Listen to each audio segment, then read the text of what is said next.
Welcome back to Planetary Calendars. This is our October edition, and I'm here with publisher Carol Cherry. And one of our authors, Lonnie D'Amicis. Hello. Hi. Nice to see you Nice here in to October. see you. Yes, yes.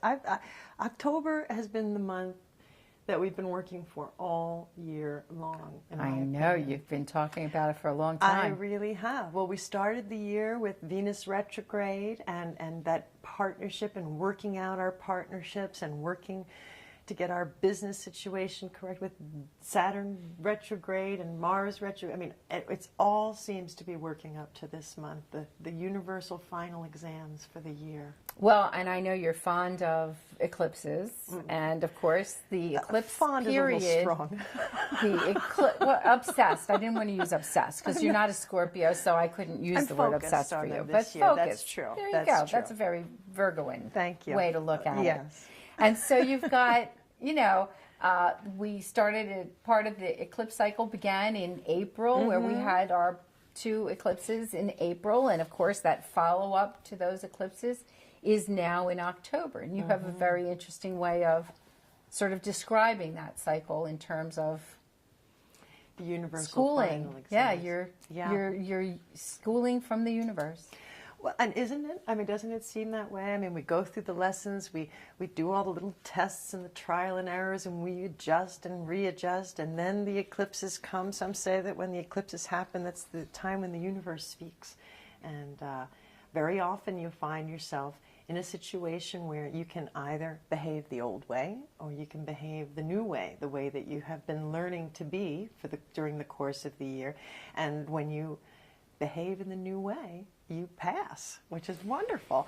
And when you behave in the old way, you have to go back to the drawing board sometimes and do some more work to get that issue under control. Yes, and of course the eclipses are related to the new moon and the full moon. The new moon being the time where there's the least amount of light because the moon's occluded by the earth, and the full moon is when there's the most amount of light shed on a topic, an issue, energy, and because the moon is fully illuminated by the sun. And so we get this, it's a true cycle of, from within turns without, or from without then becomes something that we enact within. Yeah, and it's definitely going to be an interesting and exciting month. Partnerships are going to be highlighted largely through the whole month. It's definitely a month not to do it alone. Venus is closely conjunct the sun for most of the month, and that's sort of like a well-dressed man and a beautiful woman on his arm whispering in each other's ear. And I want to mention that the drama of the eclipses is one of the reasons that the lunar eclipse on the 8th is a black box day, and of course the solar eclipse on the 23rd is also a black box day, because these are dramatic times, and you never know kind of how you're going to manifest all that work that you've been doing. There are all kinds of wild cards that come into play, so not necessarily the best clear thinking, supportive day to start something new. So those were obvious ones for black box days, but also the drama of the eclipses is not the only drama in this month. In fact, this month is so dramatic with other things going on that you won't even notice the Mercury retrograde very much at all. Mercury goes retrograde on the 4th. The 4th. Another box day. And then it enters Libra on the 10th. So there's a lot of turbulence with Mercury there. So Mercury goes retrograde in Scorpio and then backs into Libra by the 10th of the month. And again, see, there's that relationship thing. I think that Mercury being retrograde at this time is really very important, because the changes that are going to come out of this eclipse are born of what's been going on. And so taking the time to review it, and great that you have it there to review starting off in Scorpio. What is important to me? Just as I was saying, boy, I've been working on this for such a long time, but do I really need this anymore? And being able to really examine what it is that we do need. But just a week after it starts to go retrograde, right back into relationship sign of Libra, and so once again, it seems to be carrying out and to me, 2013, so much was about, I'm going to change, I'm going to be different. And now this year seems to be, well, how are we going to manage my newness? And so the focus on the relationships and having the eclipse, even the eclipse starts while we are, or one of the eclipses happens with the sun in Libra as well. Well, the first eclipse The sun is in Libra. Mm-hmm. Exactly, Yes, exactly. Yes. And then the solar eclipse happens, the sun is already in Scorpio, which kind of goes in hand with that Mercury retrograde beginning in Scorpio. And so all of that deep, inner, insightful, thoughtful review work that you start out in that part of that period will actually be able to be sort of integrated and manifest through that dramatic eclipse on the 23rd. Right. And Mercury's retrograde on the 4th and through the 25th. So the entire eclipse period, we have Mercury retrograde, and then once the second eclipse comes on the 23rd, Mercury goes direct again. So let's take it from the top a little bit. Like we said, we have the Black Box Day on the Saturday, the 4th, which is also Yom Kippur and Eid in Islam tradition, and Dasera in Hindu. So again, lots of holidays coming along together with Mercury retrograde on the 4th. And then on the 7th, we have Uranus at closest approach. So that planet of change and liberation, invention, and freedom is as close to Earth as it's going to be all year. And we made that a Black Box Day, among other reasons, for the fact that it is also opposing the sun, that Uranus is opposing the sun. So Uranus is the change agent, the rebel, he shakes things up, stirs up the pot. So this is definitely a turbulent approach, and with Uranus so close to the Earth, as close as it's ever going to get to the Earth, we're going to feel that energy more profoundly. Right. And then the next day, on Wednesday the 8th, total lunar eclipse. So what happens with the total lunar eclipse? That's when the Earth gets directly in between the sun and the moon, because it's Earth's shadow that covers up the moon. So you've got the self in the sun and the emotions in the moon, and then here we are kind of disconnecting the two by coming in directly in the middle with Earth right there in the middle, and that sort of sets off the beginning of the eclipse season. We have Mars trining Jupiter at that time on the 8th at the time of the eclipse, which imply luck and action, expansion through doing something, so that's a nice thing. But we also have Venus squaring Pluto, so that could be something with our love and our money kind of crashing into our desire and need for the transformation, because Pluto is still squaring Uranus. And if that wasn't enough, we have the Draconid meteor showers, just to put a little pop and explosion onto the whole matter for you. There you go, right. And Sukkot begins on the 9th in the Jewish tradition, and then as Lonnie said, Mercury moving into Libra on the 10th. There's a nice Taurus moon on the 10th. Something good to eat. Go out to a nice dinner, do something delicious, chocolatey. In fact, go ahead and overeat because the sun is sextile Jupiter. I mean, do it big. There you go. The following week we have Columbus Day. Columbus Day is observed on the 13th, that Monday, and Thanksgiving in Canada for our Canadian friends.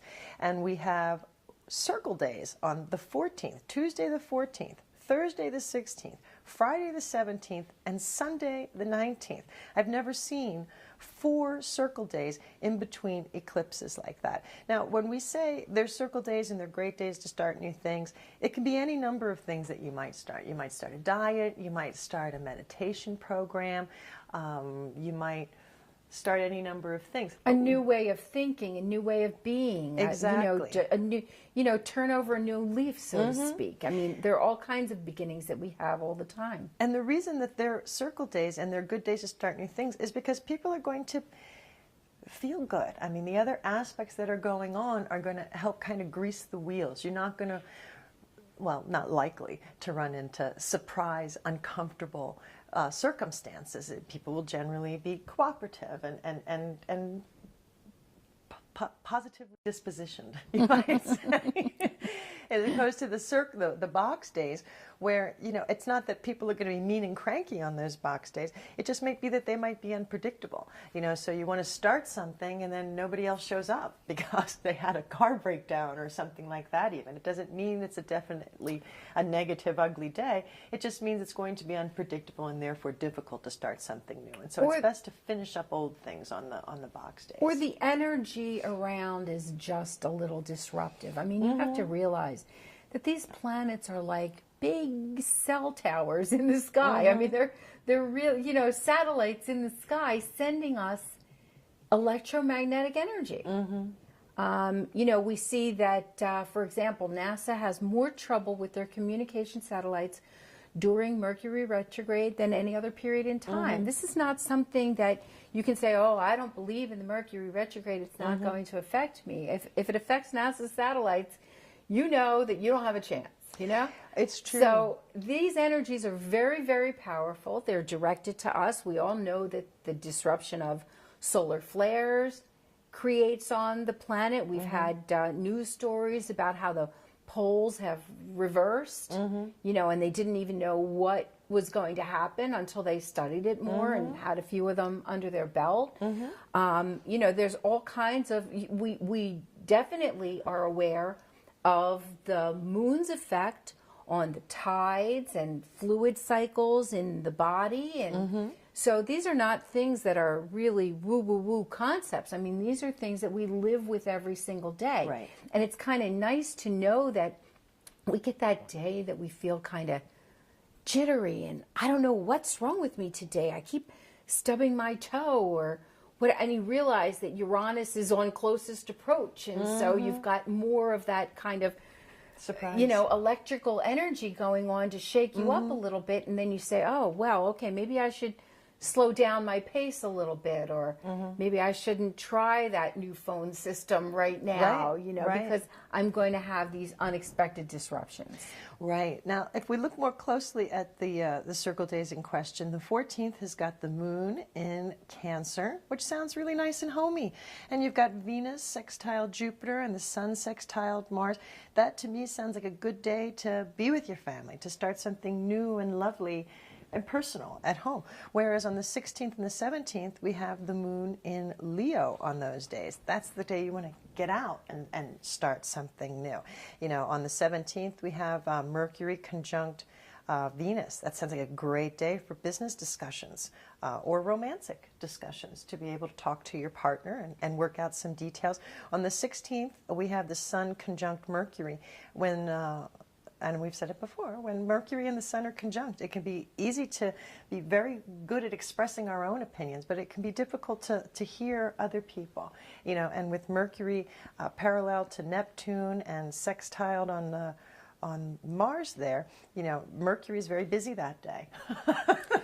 So that's a great day to have a conversation, but you're going to have to maybe take some extra time to listen, or if you realize that the person that you're talking to is not so able to listen, just, you know, table it and come back next week and talk to them a little better then. The nice thing about that day on the 16th with the moon in Leo, then you're really going to communicate heart to heart. Yes. Because Leo rules the heart, you know. Have a nice business lunch that day. And perhaps courageously. If you've been a little nervous to broach the subject with your significant other, you know, you may wind up having the courage to be able to say something at that time.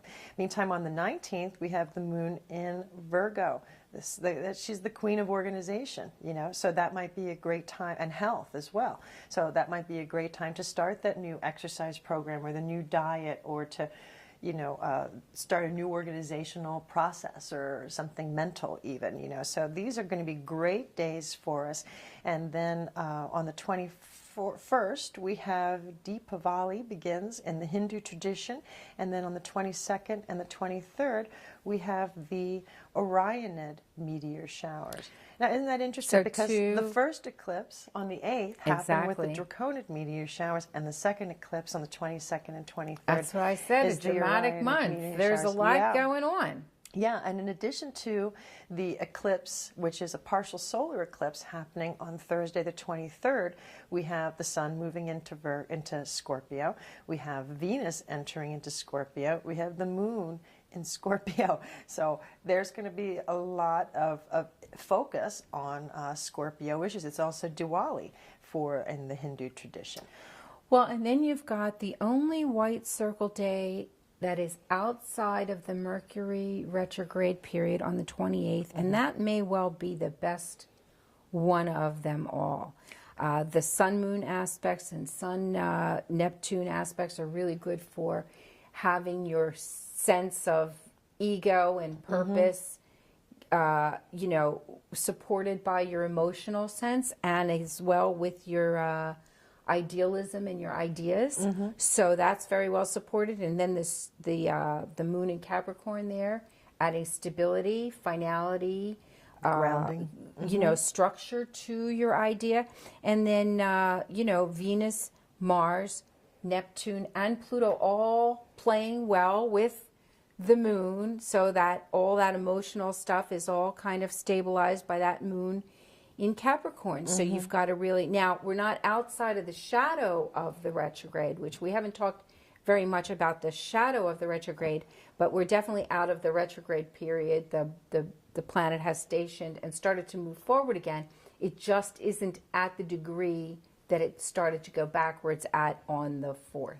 I think almost more interestingly, it's the first circle day after the eclipses. So the 28th almost looks like the golden day to get the benefit. That's when you're going to get your diploma for your universal final exam. Or your aha moment. If you have done it correctly, yes. Right. I mean, with that responsible, grounded energy of the Capricorn moon, helping us to set up the new way, to make the new plan, to use the information and energy that has been given to us all month long, the review of the Mercury retrograde, the eclipse issue, and those beautiful circle days too, to be able to really come together with a plan, a way of being, here's where we're going to go from here kind of a feeling on the 28th. And that sounds wonderful. I think that the rest of the year is going to be a little bit calmer and kinder and gentler to us after that time. One can only hope. I guess it depends on what planets are transiting your planets, but for a general purpose, I would say that. I want to mention a little something about Halloween. Oh. Since we came out to California, we thought that people on the East Coast did Halloween up big, but California does Halloween like nobody else I've ever, and certain people, certain groups of people, and certainly the wineries and things, there's a lot of activity around Halloween. So I want to mention that on this particular year, Halloween comes with an Aquarius moon. And a Friday. Now, Aquarius is the boo factor anyway. It could just change. So, like, if you thought that people were sort of innovative with the scare tactics or whatever that was going on, I think that Halloween decorations and Halloween events are going to be just like over the top, because that Aquarius moon really lends itself to a little. The other moon that makes Halloween particularly boo-ish is Gemini. They're both air signs, and they really like to, sort of play around with. Sag can be also, but I think particularly that Aquarius and that Gemini. Vincent Price was a Gemini, and so he had that sort of boo factor vibe there. So I always think that I like to warn people who are a little squeamish about Halloween about if it comes on an Aquarius moon or a Gemini moon. But so be prepared for some very sort of exciting Halloween entertainment. And if you're a wacky Halloweenie like me, you know that really this is not the Halloween capital of the world. The Halloween capital of the world is Key West and Las Vegas. And so if you want to do a super duper Halloween, catch a flight on Tuesday the 28th, that beautiful circle day, and spend the weekend in the Halloween capital of the world for a Halloween you will never forget. I think Virgos just really like Halloween. There's something about that time of year. It's pumpkin time and their birthdays come around that time. I don't want to give short shrift to the other signs, but we're in Scorpio by that time. So Scorpio, of course, likes to sort of unearth the dead. So it's there's definitely a Scorpio, but the enjoyment of Halloween seems to be enjoyed by Virgos very much. Go. Now, Mars is going to move into Capricorn on the 26th. Interesting, that last circle day we talked about on the 28th has the moon in Capricorn, so that'll have the moon pretty close to Mars, another great indicator of action. That's why Mars is above the number, because it's well aspected with the moon. And it's true. I mean, Halloween is so much fun. It's fun for the kids. It's fun for the arts and crafts of it and the decorating of it and things like that. But once Halloween is over with that Mars in Capricorn, I think that we're going to see November having people, getting down to work and embracing the Christmas season, getting all of their ducks in the row for business promotions, sales, support, for the all-important Christmas season that so often makes or breaks a business year, so. I like Ralph's little line at the end of the forecast for Libra, and it says, with Mars entering his exalted sign of Capricorn on the 26th, social butterflies will turn into worker bees. Now, exalted is a concept that I'm not sure everybody really knows. I mean, certainly we know rulership. Saturn rules Capricorn, Mars rules Aries. But when they're exalted, it's like an extra special honored guest. It's that their energy works very well in the sign that they're in, and so they get extra strength, really. They work well in the sign, but they don't have to run the show. So they really get treated like the visiting professor, in terms of how they act in that sign. So that's another good, strong sign for that planet, where the fall and the detriment are the signs that are opposite the rulership and the exaltation. And that's the signs where that planet doesn't work as well. Doesn't do that well. And it can be helped if it's in a conjunction or a trine or a sextile with a planet that's strong in their own sign. So, but if, they don't have that kind of support from another planet around them, then they pretty much, could go under the radar, or you could use their talents as little as possible until they get into a little bit stronger position. And we've been talking about that. If you're ruled by a planet that is in a fall or a detriment position, sometimes the best thing to do is just really to honor that. I have a difficult time, say, with Mercury in Pisces, and so, because I'm a Virgo, because that's opposite. It's my ruling sign. It's opposite. It's in the fall position, but so when that happens, I can either try to work my will and try to be my Virgo self while Mercury is swimming in quicksand, or I can focus on, okay, well, this is what my problem is. If I could lean into it, if I can do what it wants me to do, then I have an easier time, Well, and you also want to understand that you don't have to use all of your planets all of the time. If you recognize that you're having a transit that makes your communications a little bit more difficult, you can decide to use that as a more creative time and really approach life through your Venus, which maybe is getting along a little bit better. Or maybe you say, I'm going to get out of the office. I'm going to use my Mars, and I'm going to use a lot more of my externalized energy. And I'm going to come back to this project that really requires my communication skills to be on point until this transit to my Mercury is over. Right. And so even, I've made a study of the charts of identical twins, and people often live their life through the filter of a different planet. You get to choose the planet that you want to really encourage in your life by the things that you have in your surroundings, by the kind of work that you do, by the colors that you choose. And it's often unconscious. There's all sorts of these things.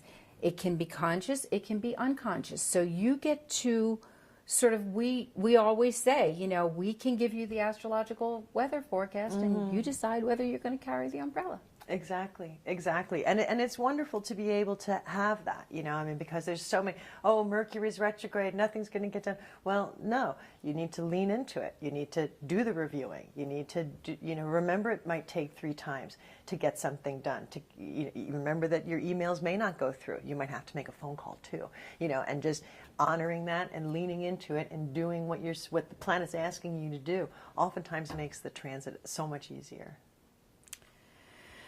So visit us at www.planetarycalendar.com to cover anything that we may have missed. There you go. You know, if you catch us on Facebook, you can search for us. I mean, I think we're Facebook/Planetary Calendars. We are. And we will often try to point out which way to look and at what time for the best results for the meteor shower. Since we have 2 this month, you might want to check us out over there and see what you can see that way. And we always welcome people to get involved. You know, if you're there on Facebook and you've got a question or if there's something we can do to help you, please don't hesitate to send us a message or post on our wall. We're always happy to catch up with other astrology fans. So see us again next time. Thanks for tuning in. Happy Halloween.